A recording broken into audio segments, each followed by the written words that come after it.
Hi everybody, welcome to our season finale, the Chateau de Grifferaie. Your old friend Rob here with Leslie alongside. Hey, think of this video as a podcast. We're going to talk, we have some video. There's a couple points where we talk while we're shooting the video, but a lot of it's going to be voiceover.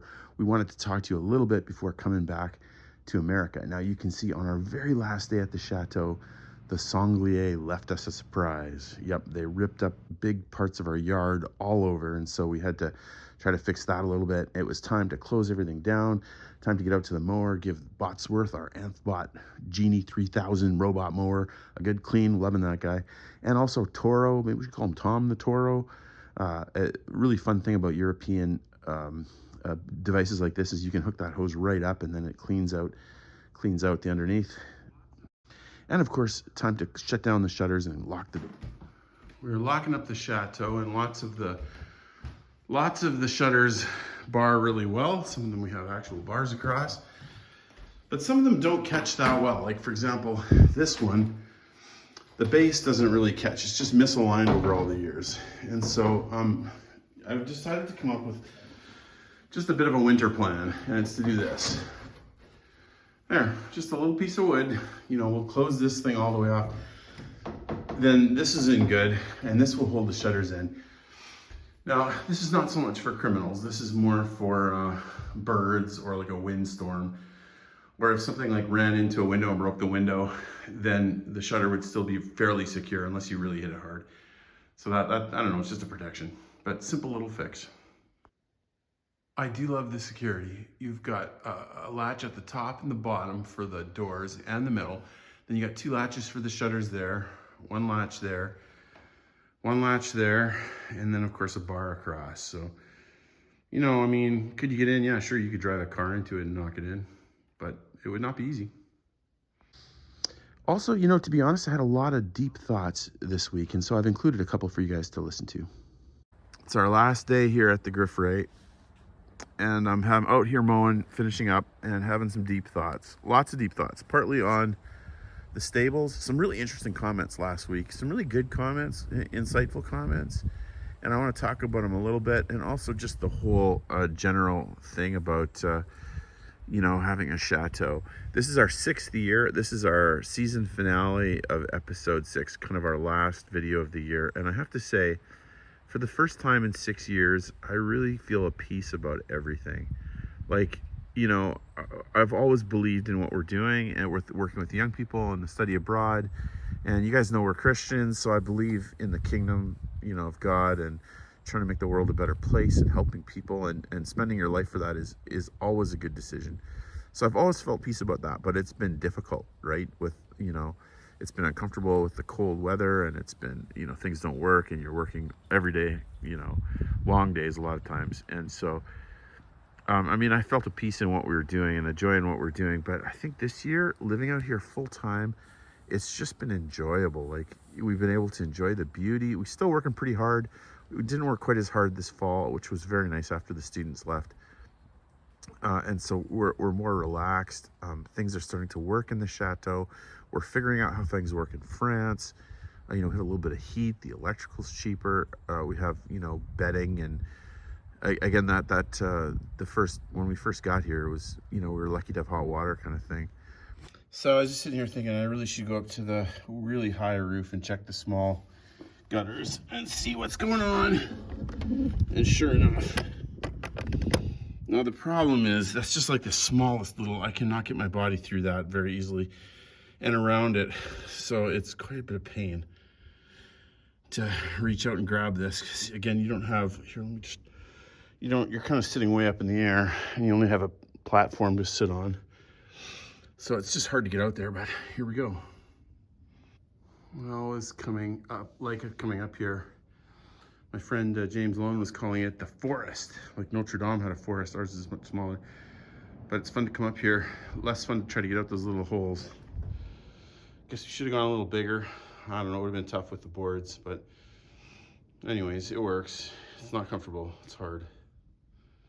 A job like this where you're kind of crawling around in the dust and the bird poop, and it makes you really look forward to a nice shower. It's fun to be up here though. I do love the attic. It's also important to be up here sometimes just to make sure everything's okay. You know, looking for leaks or anything. Just notice this. Looks like a wet beam. Doesn't feel wet, so I guess I need to come up here when it's raining, because obviously that's an important beam and we can't have that getting wet. So I gotta see if that's a leak or if that's just kind of a stain from previous leaks in the past. But we'll stay on that for sure. Sometimes, you know, trying to be creative and trying to be resourceful really helps. And we have a couple of, we want to keep this basement warm. We don't want stuff to freeze. So honestly, sometimes you don't have time to put glass in there. We're just going to put some plastic in and hold it. That stops the airflow. And if you'll notice, this is where I go to my tool area. It's under the terrace. There was probably a door here at one point, but it came out, and so it's been open. And essentially we have open air that flows in and out of the house, bats and all kinds of things. So just temporarily, I just got a couple pieces of wood, screwed them together, and then threw a tarp over it, put some clamps on it. It's a temporary windbreak inside the house. I bet you it'll make a couple degrees difference in temperature. Yeah, so the good comment, there's a couple really interesting comments last week, and I want to hit them too. Kind of regarding the stables, and we got the expensive quote for the stables, and so I was kind of bummed about that. And a few of you said kind of a similar idea, and I'm not sure. I don't have them all in front of me, but one of them was one to the effect of sometimes, you know, your greatest superhero strength is also your superhero weakness. And I, you know, that's a really interesting quote and a really good point. And I get what you're saying. Like, you know, Leslie and I have kind of gotten to where we are in life by being careful with money. We're not really big wage earners. We didn't, you know, and so we've had to be careful, and that's how we've succeeded. And so that can become your weakness if you become too cheap and you realize that you don't want to spend this money even though it's necessary. Okay, that noise is me pulling the record arm off, stopping the audio, because I went back and listened to it after I was done this narration, and I realized that what I was basically saying, I was kind of saying, hey, this is really hard and maybe we should take it slow and I should be cautious. And what I realized is this is not smart. This is not a smart thing to say on Giving Tuesday after Thanksgiving, on when nonprofits all go out to fundraise because people are doing their year-end giving. That's probably not smart. My board's not going to be happy with us. And honestly, the point stands. You know, you have to have faith and you have to have vision, and I can't always give in to the cautious part of my personality. Here's the truth, folks. I will put the whole clip in its entirety at the end of this video. Go back and listen to my original version and see why it was not a great way to talk about life. It was honest. But this is where we're at. We really believe in what we're doing. It's gone really well, better than we expected. God sent us lots of kids, more kids than we can take, and we really think we should have more room for the kids. So we're going to try to develop some spaces. Now, last year, our board said our primary focus for this next year is to try to get the roof on the stables and to get that space fixed. And we have been trying, and we have raised some funds, so that's great. We got a good start, but we need to find the right. We need to find the right contractors. And while we wait, we're not going to stop. We're going to keep moving on several different fronts. So we're going to create space both for students and also for volunteer workers. We have lots of people who come and say, hey, we'd love to come out for a couple weeks and help. And a lot of times we have to say no, because you can only have people in your house so many days. For us, 150 days a year is about what we can take. We figure we can donate about 50 hours a week each, and after that it gets too much. But if we ever develop space outside the chateau, then people could come, you know, they could cook their own food, they could have a little bit of independence. We could see each other sometimes, but they could enjoy France, and we could still have some life and privacy too. So the three areas we're going to develop, we're going to continue to develop the attic, those 3 rooms in the attic, and that will help us take more students. In fact, we've gone out in faith. We've accepted a few more students, 4 more than we have room for right now, hoping that we can get a couple of these rooms done. We got the electrical and all in process. That's not going to be very expensive. We're also going to start working on the GA dorm, or the, I don't know what we want to call it, the railway, the train station, the GAR, where we'll be able to have either GAs during the session, or in the off season, we'll be able to have volunteer workers come and stay out here. And then, of course, we're continuing to work on the stables, which is the long-term big project. Hey, if you'd like to support us, we would be glad to take that. We are a 501c3. It's a registered nonprofit. Money doesn't go to Leslie and I, it goes to the nonprofit, and we use it to work with young people. We're a Christian organization, not trying to trick anybody. We do talk about the Bible. We care about young people in every aspect of their life. And if you are at all interested, I will put a link to our webpage that has a lot of different ways you can give, both in Canadian dollars and American dollars, and I think internationally as well. We'd love your support, but only if you really feel led. Don't feel any pressure. We are completely confident that that God will take care of us, and we are also very confident in his leadership. So if he sends things in, we'll move forward, and if he doesn't, we'll be content. We're super happy.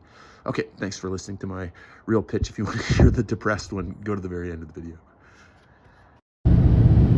Well, here we are. It's time to go back to the United States, and we're starting off our journey. We're doing it a little differently today. We're instead of going to Paris and then flying to Seattle and back, we're going to go through Amsterdam and have an overnight in Amsterdam to try to shorten the day for the dog. Are you excited, Bess? I'm excited to get home, yes. Whenever we do a new route, I'm always a little anxious off the get-go, but we'll see how it goes. Yep, we'll take you with us. We're interested to see how immigration is going to go. We're interested to see how traveling it around Thanksgiving is going to go. I know, I hear it's crazy in America right now. Yeah, let's see what happens. If you have never been popular, you should try walking with Mr. Bingley through an airport. Everybody smiles at you, everybody looks at you, you realize what you're missing. So, airport food, not always the best. And usually, we went to Paul. Paul's usually really good, right? Paul over there. But I ordered a sandwich. It was so bad that a little piece of the bread kind of crumbled and fell on the ground, and the dog ate some and then spit it out. It's like, even the dog won't eat the bread. That's not a great endorsement for Paul, which is normally very good bakery in France. This is nice. KLM allows you to pre-board with the animals. So, very nice. Impressed so far. I'll talk a little bit about traveling. We've done a fair amount of flying the last few years with this, and so you start to learn what to do, and it makes it a lot easier when you have a car to drive yourself. So today we had a car. We drove it to a parking spot that's about $4 a day while we're gone for Christmas, and that's not terrible. And so take you over here. You're looking at the whole Charles de Gaulle Terminal F, and so it takes about 2.5 hours to the edge of Paris. To the airport, 3 to 3.5 with normal traffic. I left an extra half an hour, so 4 hours I left. We left at 7. That got us to the parking place by 11. I left an hour to check our car in and get shuttled to the airport. They only took about 35 minutes, so that was great, which is good because there was actually bad traffic, so we were about right on time. We got here with about 2.5 hours, which normally would be tight if it was an international flight, but we're just going to Amsterdam. And so it's within Europe, so we don't have to go through passport control. So 2 hours and 20 minutes, more than enough time. We've been sitting here for at least an hour and a half, and well, it's gone well so far. Well, we decided to break the trip up, and so we spent some time in Amsterdam, which was very nice, get rested a little bit, and then back on the road. As you guys might recall, we were a little nervous coming back into the country after being gone a while as immigrants. So I made sure to wear my Oregon Ducks shirt, so everybody knew that I was a true Oregonian. I know some folks were maybe a little frustrated that I was talking about immigration. I know it's a controversial issue, but here's the thing. It is hard to be an immigrant. And if you've ever been an immigrant, you probably know, at least in the last 10, 15 years, there's so much to learn and there's so much to do. But we're very fortunate that we were let back into the country, not without a few questions. It was a little harder than normal, but we did get back in, so we're deeply thankful for that. And then back seeing our kids, which I will show more videos as we go. And then seeing our kids, wonderful to see our kids. Amy and Isaac bought a Tesla, which is pretty cool, self-driving car. Nice to see David and Kim's cat. Cats, plural. Lots of good time, eating food and enjoying family. Guys, we're gonna put up another update later in December, but we wanted to say hi and happy holidays to everybody, and we'll see you in a couple weeks.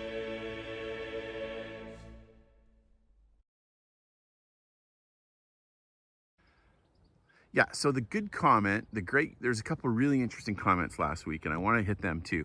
Kind of regarding the stables, and we got the expensive quote for the stables, and so I was kind of bummed about that. And a few of you said kind of a similar idea, and I'm not sure I don't have them all in front of me, but one of them went to the effect of sometimes, you know, your greatest superhero strength is also your superhero weakness. And I, you know, that's a really interesting, it's a really interesting quote and a really good point. And I get what you're saying. Like, you know, Leslie and I have kind of gotten to where we are in life by being careful with money. We're not really big wage earners. We didn't, you know, and so we've had to be careful, and that's how we've succeeded. And so that can become your weakness if you become too cheap and you realize that you don't want to spend this money even though it's necessary. And so on one hand, that's a really, really good point. And you definitely do have to spend money on a project like this for it to work. On the other hand, we are who we are. And honestly, we've kind of taken everything we have, you know, materially, and kind of put it into this house. And so we've kind of gone all in with this idea and with our beliefs about it. And we don't have, as you know, my university went down, so we don't have a regular job. We don't have an income. We don't really have a pension. We have, you know, a couple of properties, and so we have the value in those. And so we have to, you know, to be prudent, we need to be thinking a little bit about someday we're going to need to, you know, we won't be able to work perhaps, or we might run into health problems. And so we need to keep some assets. We've been pretty open about finances with this thing. Like, we don't charge rent. We let the nonprofit use the Chateau for free. And the nonprofit takes care of a lot of the expenses, so we appreciate that. And it's a huge advantage to the Chateau, having the tuition come in and having very generous gifts by several of you. Thank you very much, to help us. And so that's great. And so in that sense, we do have funds. But again, you have to kind of remember our mentality is, you know, we're coming from a Christian worldview. So it's, this money is not just free money. This is money is God's money. Like, it's money that we need to be very careful with, and we need to be respectful with. And so we have to think long term. So here's the thing with the Chateau. If you,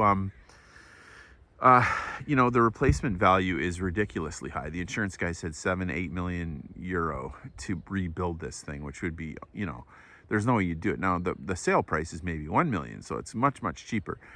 Maybe 1/10 or 1/8 or 1/6 or something like that.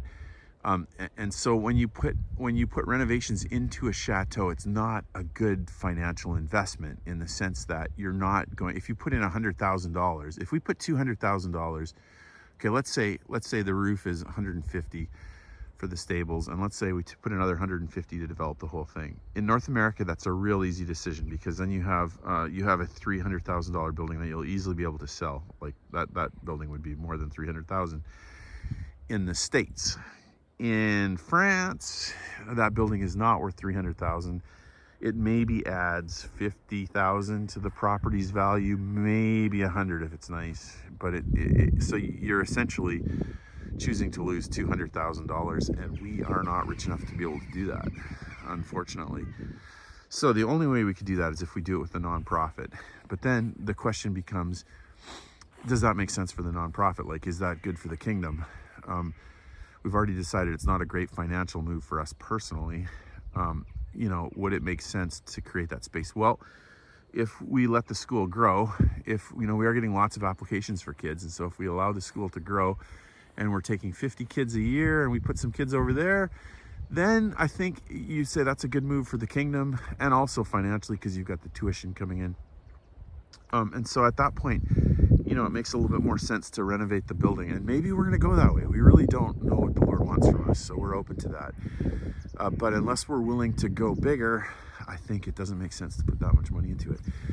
So I don't know. We're praying about it. We're thinking about it, and stay with us. We'll see what we come up with.